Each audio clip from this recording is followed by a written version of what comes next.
Short hand champion के तमाम दोस्तों को अस्सलाम वालेकुम। उम्मीद करता हूँ आप खैरियत से होंगे और अपना काम वक्त पर कर रहे होंगे, वो भी साथ साथ। पिछले लेसन में हमने पढ़ा था ये हमने लफ्ज़ 7 स्ट्रोक पढ़े थे और ए वावल लगाना सीखा था कि कैसे सेकंड प्लेस वावल पे लगाते हैं। Ep, pe, eb, be, ed, de और एज। आज हमने तीसरा टॉपिक शुरू करना है। Consonants are joined without lifting the pen. वो कहता है कि जो स्ट्रोक्स हैं इनको हमने जोड़ के अब लिखना है या जोड़ना होता है पेन को उठाए बगैर, क्योंकि जब हम पेपर में या जब डिक्टेशन ले रहे होते हैं तो उतना टाइम नहीं होता कि बार बार एक एक सिंगल स्ट्रोक लिखें। हमने लफ्ज़ जोड़ के लिखने होते हैं तो पेन उठाए बगैर वो टाइम बचता है। As in longhand, begin the begin the second where the first ends and write the stroke in the proper direction। वो कहता है कि जैसे हम मुतल्लका डायरेक्शन में स्ट्रोक लिखेंगे तो हमें लॉन्ग हैंड करने में, जब हम शॉर्ट हैंड की इंग्लिश करते हैं उसे लॉन्ग हैंड कहते हैं, वो आसानी होती है। Note that the first stroke rest on the line. तो हमने ये भी गौर करनी है कि जो पहली स्ट्रोक है वो कहीं ना कहीं लाइन के साथ टच रहे।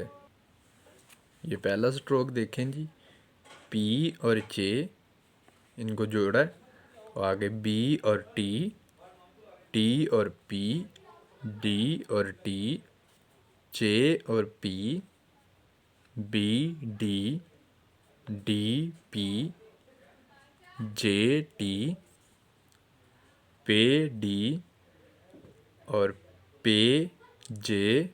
ये 7 वावल भी लगे हुए हैं, ये पूरा लफ्ज़ लिखा हुआ है पे, पी ए पे और D paid, P A J, P A पे और जे की स्ट्रोक पेज। आगे बी ए और टी की स्ट्रोक बेट, बी ए और बी बेब, टी ए और पी टेप, डी ए और टी डेट। ये पूरे लफ्ज़ हैं और ये सिर्फ स्ट्रोकें जोड़ के दिखाई हुई हैं। अब मैं इनका प्रैक्टिकल आपको करके बताता हूँ। आपने अपनी बुक पे नज़र रखनी है। और ये पहला स्ट्रोक है, ये जो जी पहला स्ट्रोक देखें, पी और चे। इसे आपने कैसे लिखना है, पी और चे, पी चे। आगे है बी और T, B T, B T, B T, B T. ये गौर करें, ये जो बी का स्ट्रोक है वो मोटी, जैसे वो मोटा लिखा जाएगा और टी क्योंकि बारीक है ऐसे ही आपने लिखना है,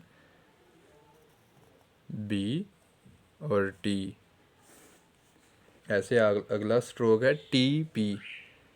ये देखें टी पी, ये दोनों क्योंकि बारीक हैं तो इसलिए बारीक ही लिखेंगे, T P, T P, T P. और अगला स्ट्रोक ये देखें, डी और टी, ऐसे लिखेंगे हम, डी टी। ये देखें ये डी मोटा है और टी क्योंकि बारीक है, ऐसे ही हमने लिखना है, ऐसे ही प्रैक्टिस करनी है। अगला स्ट्रोक है बी चे और पी।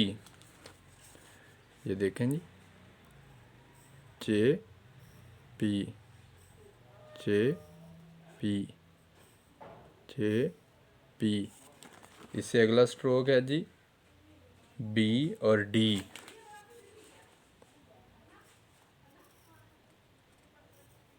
ये देखें चे क्योंकि बारीक है और पी भी बारीक है, वो ऐसे लिखना है। और अब इसमें हमने बी मोटा है, डी भी मोटा है, तो हमने मोटी स्ट्रोक लिखनी है, B D, B D, B D.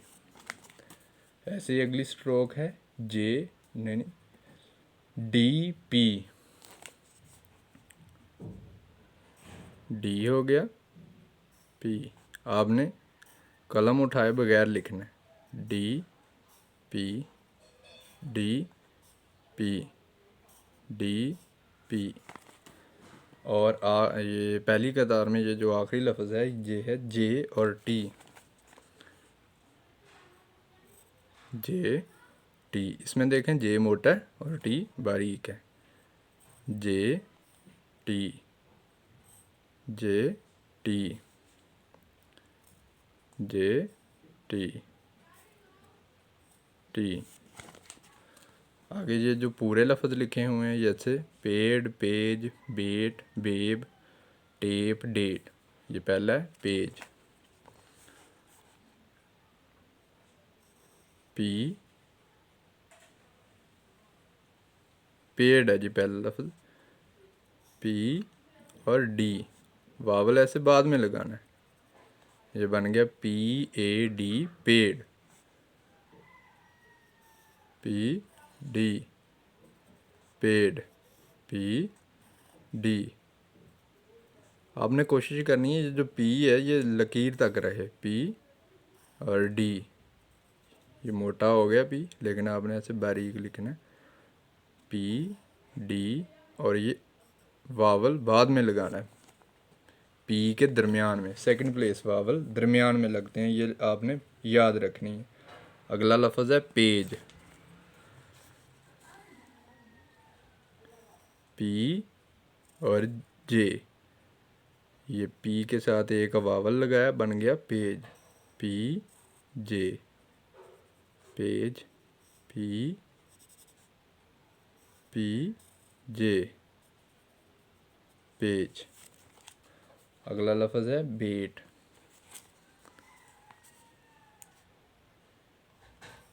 B और ए का वावल बी ए टी, बन गया बेट। अगला लफ्ज़ है जी बेब,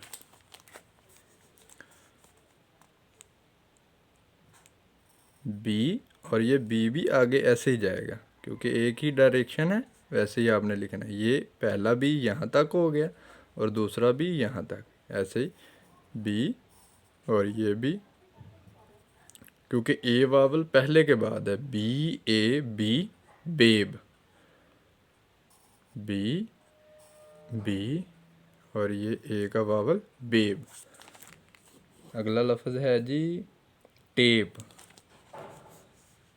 ये दोनों मोटे थे, अब ये दोनों ही बारीक हैं, टी पी, टी के बाद ए का वावल लगाया, बन गया टेप, टी ए पी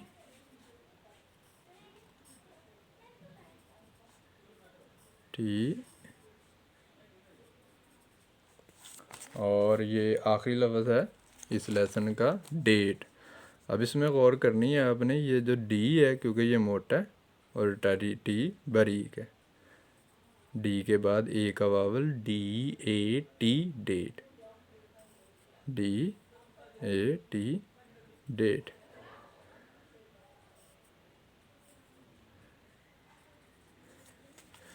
ठीक हो गया जी। ये जो जितने भी मैंने अपने लफ्ज़ आपको लिख के दिखाए हैं, इनका अपने सारी का इस कापी का एक एक सफ़ा, मतलब ये जो जैसे कि पहला लफ्ज़ है ए पी ई एप, ऐसे लिख लेना आपने शुरू में, और साथ इसकी स्ट्रोकें, नहीं मतलब आज का लेसन शुरू हो रहा है पीछे से, ये ज्वाइनिंग ऑफ कॉन्सोनेंट्स पीछे, और ये जो पूरे लफ्ज़ हैं पीछे की, पहले स्ट्रोक लिखने के लिए आपने ऐसे पी कॉमा करके चे लिख लेना और इनको जोड़ के लिखते जाना, और ऐसे ही लफ्ज़ों की जो नीचे हैं, जैसे पहला लफ्ज़ है पेड़, मतलब दूसरे सफ़े में सफ़ा उल्टा के पूरा सफ़ा लिखेंगे हम पेड़ का, पेड़ शुरू में लिख लेना और साथ, और जब इनको लिखना है इनको साथ साथ जैसे मैं आपको बताता हूँ दोहराते जाना, इसी तरह ये आपको याद होंगे। अब ये हमारा ये इतना कंप्लीट हो गया तकरीबन। ये आज के ये लफ्ज़ हैं, पहले की निस्बत ज़्यादा हैं, लेकिन शुरू में तो ये थोड़ा मुश्किल होगा। इंशाल्लाह जैसे जैसे आप सीखते जाएंगे आगे आने वाले मतलब जो लफ्ज़ हैं फिर आपको अल्फाज बनाने आ जाएंगे, इंशाल्लाह आसान होती जाएगी। और मेरी आप लोगों से दोबारा गुजारिश है कि ज़्यादा से ज़्यादा लोगों को इंगेज करें। ये फ्री ऑफ कॉस्ट है और ये एक ऐसी स्किल है कि 14, 15, 16 स्केल की नौकरी आपने एफए ओपन यूनिवर्सिटी से भी किया हो तो इंशाल्लाह आपको मेरिट पे मिलेगी विदाउट सिफारिश, और ये बग़ैर एकेडमियों की फ़ीसों के और जलालत के। तो इंशाल्लाह आपको मैं बिल्कुल एक एक लफ्ज़ करके दिखाता हूँ। वो तो जस्ट सादा सा ऐसे पढ़ा देते हैं और प्रैक्टिस करते रहो। मेन तो जो मेन एकेडमी जाएं या इधर पढ़ें, मेन चीज़ है प्रैक्टिस। लेकिन प्रैक्टिस भी तब ही होगी जब इंसान को कोई चीज़ मुकम्मल, बाकायदा और पूरी समझ आए तो फिर ही प्रैक्टिस होगी। इंशाल्लाह अगले लेसन में हम वावल्स ई या ए, शॉर्ट वावल, वो लॉन्ग वावल था, लॉन्ग वावल के मोटे नुक्ते होते हैं और शॉर्ट का छोटा होता है, वो हम 4 नंबर से इंशाल्लाह शुरू करेंगे। बहुत शुक्रिया।